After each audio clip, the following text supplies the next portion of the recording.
Iran যুদ্ধ সম্পর্কে আপনার অভিমত জানতে চাই। একজন ইমানদার কখনোই যুদ্ধ প্রত্যাশা করে না।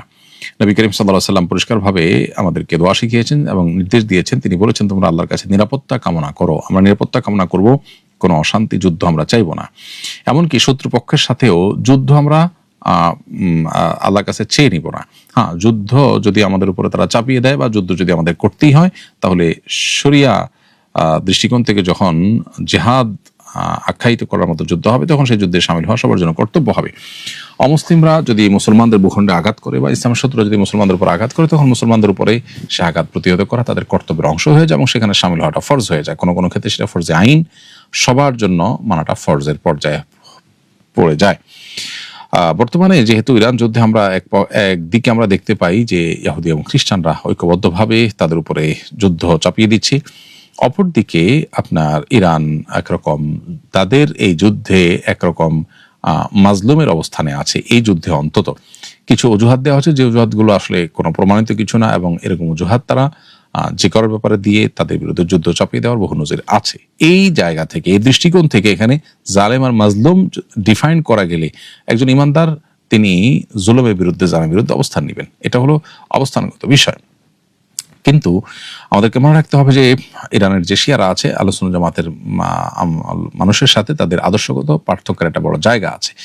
এর পাশাপাশি আপনার সিরিয়াতে যে হাজার হাজার আহলে সুন্নাত জামাতের সুন্নি মুসলমানদেরকে নিধন করা হয়েছে, মসজিদ ধ্বংস করা হয়েছে, অমানবিক অনেক অত্যাচার করা হয়েছে, সে সমস্ত বিষয়গুলো কিন্তু তারা করেছে। অতএব তাদের সে অপকর্ম বা তাদের যে ভুল ভ্রান্ত বিশ্বাস, ইসলাম সম্পর্কে ভুল ধারণা, সেগুলো সম্পর্কে আমাদের আপন জায়গায় সজাগ সতর্ক থাকতে হবে।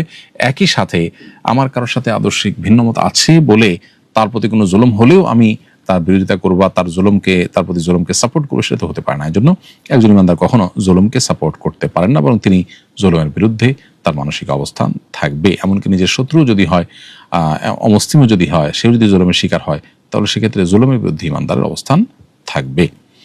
মুআল্লিম বলেছে, হজের একটি ওয়াজিব হলো মুজদালিফায় অবস্থান করা। প্রশ্ন হচ্ছে, কেউ যদি মুজদালিফায় গিয়ে ভূমিতে অবতরণ না করে গায়ের মধ্যে থাকে, তবে কি তার ওয়াজিব হবে?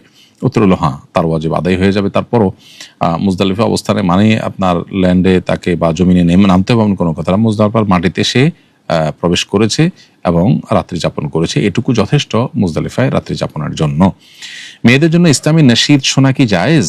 উত্তর হলো, মৌলিকভাবে মেয়েদের জন্য ইসলামিক নাশিদ শোনা জায়েজ। তবে কোনো বিশেষ পুরুষ শিল্পীর প্রতি যদি আকর্ষণ বোধ করে নারী, তাহলে সেক্ষেত্রে সেটা তার জন্য শোনা না জায়েজ হবে এবং গুনাহের বিষয় হবে।